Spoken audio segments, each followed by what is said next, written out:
마태복음 제1장. 아브라함과 다윗의 자손 예수 그리스도의 계보라. 아브라함이 이삭을 낳고 이삭은 야곱을 낳고 야곱은 유다와 그의 형제들을 낳고 유다는 다말에게서 베레스와 세라를 낳고 베레스는 헤스론을 낳고 헤스론은 람을 낳고 람은 아미나답을 낳고 아미나답은 나손을 낳고 나손은 살몬을 낳고 살몬은 라합에게서 보아스를 낳고 보아스는 루색에서 오벳을 낳고 오벳은 이새를 낳고 이새는 다윗 왕을 낳으니라. 다윗은 우리아의 아내에게서 솔로몬을 낳고 솔로몬은 르호보암을 낳고 르호보암은 아비야를 낳고 아비야는 아사를 낳고 아사는 여호사밧을 낳고 여호사밧은 요람을 낳고 요람은 우시아를 낳고 우시아는 요담을 낳고 요담은 아하스를 낳고 아하스는 히스기야를 낳고 히스기야는 므낫세를 낳고 므낫세는 아몬을 낳고 아몬은 요시아를 낳고 바벨론으로 사로잡혀갈 때 요시아는 여고냐와 그의 형제들을 낳으니라. 바벨론으로 사로잡혀간 후에 여고냐는 스알디엘을 낳고 스알디엘은 스룹바벨을 낳고 스룹바벨은 아비웃을 낳고 아비웃은 엘리야김을 낳고 엘리야김은 앗소를 낳고 앗소르는 사독을 낳고 사독은 아킴을 낳고 아킴은 엘리웃을 낳고 엘리웃은 엘르아사를 낳고 엘르아살은 맏단을 낳고 맏단은 야곱을 낳고 야곱은 마리아의 남편 요셉을 낳았으니 마리아에게서 그리스도라 칭하는 예수가 나시니라. 그런즉 모든 대수가 아브라함부터 다윗까지 14대요 다윗부터 바벨론으로 사로잡혀갈 때까지 14대요 바벨론으로 사로잡혀간 후부터 그리스도까지 14대더라.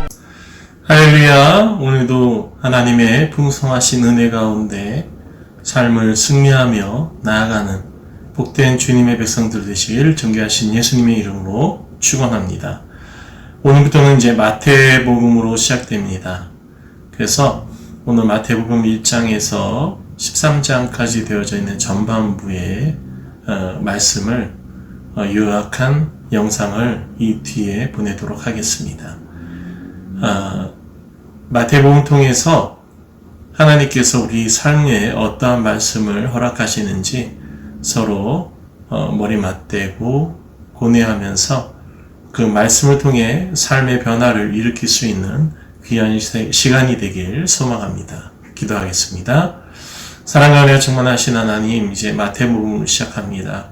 마태복음에서 허락하신 하나님의 귀한 말씀을 찾고 또 그 말씀을 통해 삶의 변화를 일으킬 수 있는 또 삶의 하나님의 은혜를 또 하나님의 기적과 이적을 나타낼 수 있는 복된 삶이 되게 축복하여 주옵소서. 예수 그리스도 이름으로 기도합나이다. 아멘.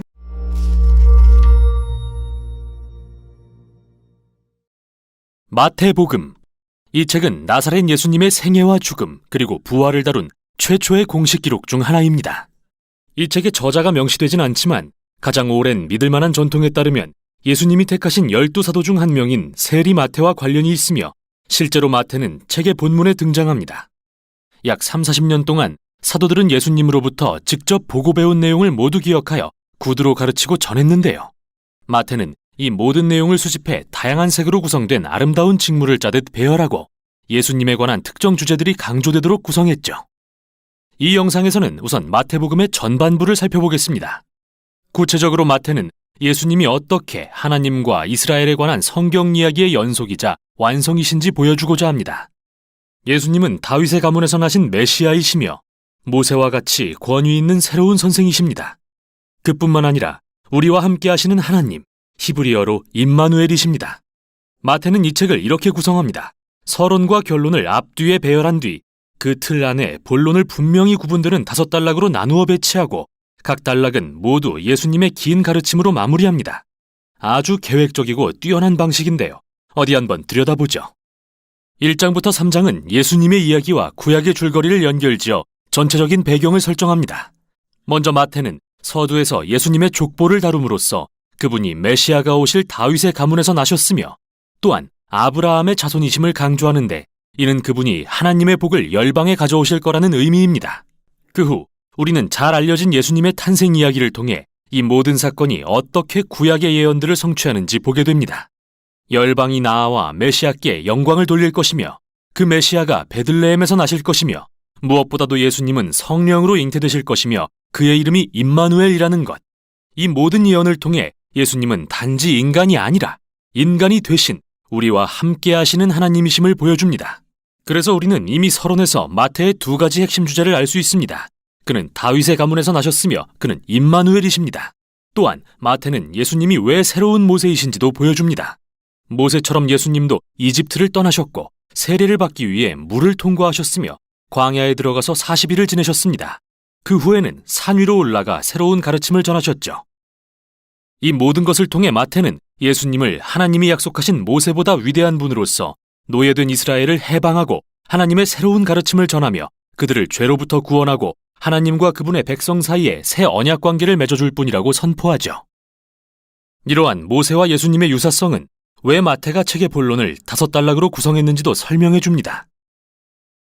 이는 선생이신 예수님을 강조하기 위한 병행 구조인데요. 예수님의 5가지 가르침은 모세 오경을 연상시킵니다. 그분은 권위 있는 새로운 언약의 선생으로서 토라의 이야기를 완성하실 분입니다. 자, 첫 번째 단락인 4장부터 7장까지입니다. 예수님이 하나님 나라의 도래를 선포하며 등장하십니다. 이게 정말 핵심인데요. 이 나라는 본질적으로 온 세상을 구원하기 위한 하나님의 작전에 대한 것이며 이는 왕이신 예수님을 통해 이루어지게 됩니다. 예수님은 악, 특히 영적인 악 그리고 악의 모든 유산인 마귀의 압제와 질병과 죽음을 대적하려고 오셨습니다. 예수님은 그분을 따르고 가르침에 순종하며 그분의 다스림 아래 거하는 새로운 가족을 형성해 온 세상에 하나님의 통치와 권세를 회복하려고 오셨습니다.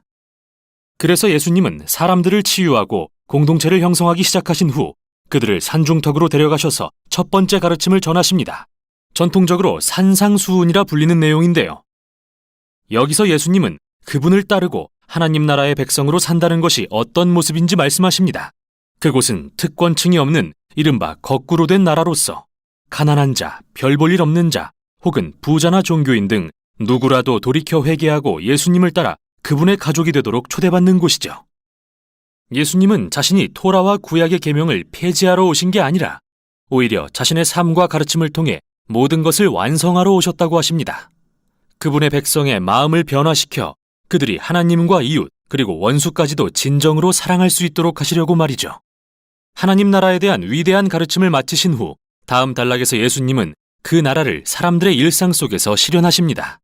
마태는 여기에 상하고 깨어진 삶에 하나님 나라의 능력을 베푸시는 예수님에 관한 9가지 이야기를 배치합니다. 3개씩 세 묶음으로 나뉘는 이 이야기들은 모두 아프거나 장애가 있거나 위험에 처한 사람들을 예수님이 은혜와 능력으로 치유하고 구원하시는 내용이죠. 그리고 이 세 묶음 사이에는 예수님이 자신을 따르라고 사람들을 부르시는 두 이야기가 나란히 등장합니다.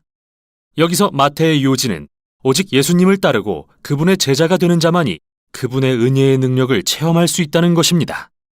마태가 예수님을 통한 하나님 나라의 능력을 보여준 뒤 예수님은 12제자를 보내 그분의 사역을 확장하십니다. 제자들은 예수님이 해오신 일들을 하게 될 텐데요. 이게 바로 10장에 나오는 두 번째 가르침으로 이어집니다. 여기서 예수님은 제자들에게 어떻게 하나님 나라를 선포할지 그리고 그렇게 했을 때 어떤 일들이 있을지 가르쳐 주십니다. 이스라엘의 많은 백성이 예수님과 그분의 나라로의 초대를 수용하지만 지도자들은 그렇지 않았는데요. 그들은 회개하고 예수님의 제자가 되면 잃을 게 많다고 생각했습니다. 그래서 예수님은 그들이 당신을 거절하고 제자들을 박해할 것을 아셨고 정확히 그런 일들이 일어납니다. 다음 단락인 11장부터 13장에서 마태는 사람들이 예수님과 그분의 말씀에 어떻게 반응하는지에 관한 이야기들을 모아 들려줍니다. 반응은 각양각색인데요. 어떤 이들은 긍정적입니다. 예수님을 사랑하고 그분을 메시아라고 믿죠. 어떤 이들은 좀 더 중립적인데 세례 요한이나 심지어 예수님의 친족들도 그랬습니다. 그들은 예수님이 자신들이 기대한 분이 아니라는 걸 확실히 밝힙니다. 다음은 이스라엘의 지도자들인데요. 이들은 완전히 부정적입니다. 바리새인과 율법학자들은 하나같이 예수님을 거절하죠. 그들은 예수님이 거짓 교사이자 사람들을 미혹하고 있으며 자신을 높이는 주장으로 신성을 모독하는 자라고 생각합니다. 그러나 예수님은 이런 여러 반응에 놀라거나 당황하지 않으십니다. 오히려 그분은 13장에 나오는 세 번째 가르침에서 바로 이 점에 집중하시죠. 여기서 마태는 하나님 나라에 관한 예수님의 다양한 비유, 예를 들면 4종류의 땅에 씨를 뿌리는 농부, 겨자씨, 밭에 감추인 보화 등의 비유를 모아두었는데 이는 마치 방금 읽은 11장과 12장의 이야기들에 대한 해설과 같습니다. 어떤 이들은 예수님을 열정적으로 받아들이고 어떤 이들은 그분을 거절하지만 궁극의 가치를 지닌 하나님 나라는 그 어떤 방해에도 불구하고 계속 확장될 것입니다. 이렇게 해서 마태복음의 전반부를 살펴봤는데요. 여기 여러분이 이 장들을 읽을 때 주의 깊게 살펴볼 것들이 몇 가지 더 있습니다. 기억하세요. 마태는 예수님을 구약 줄거리의 연속이자 완성으로서 소개하고 있습니다. 그렇다면 그가 어떻게 구약의 구절들을 인용하고 있는지 찾아보세요. 그 구절들이 이야기 속 전략적 지점에 배치되어 예수님과 그분의 정체성을 더 잘 설명해 준다는 것을 알게 될 것입니다. 그러니 잠깐 멈추어 시간을 내서 그 구절들을 찾아 각각 구약의 맥락에서 읽어보세요. 정말 멋지고 흥미로운 연결점들을 발견할 것입니다. 마지막으로 예수님을 받아들이고 그분을 따른 사람들의 부류에 주목해보세요. 대부분 하찮고 보잘것없고 종교적이지 않은 사람들이라는 걸 알 수 있는데요. 바로 이들이 예수님을 믿음으로 변화되어 그분을 따르는 사람들입니다. 반면 종교적이고 교만한 사람들은 그분을 못마땅하게 여깁니다. 과연 예수님과 이스라엘 지도자들 간의 이 갈등은 어떻게 끝이 날까요? 마태복음 후반부에서 바로 그 내용을 살펴보겠습니다.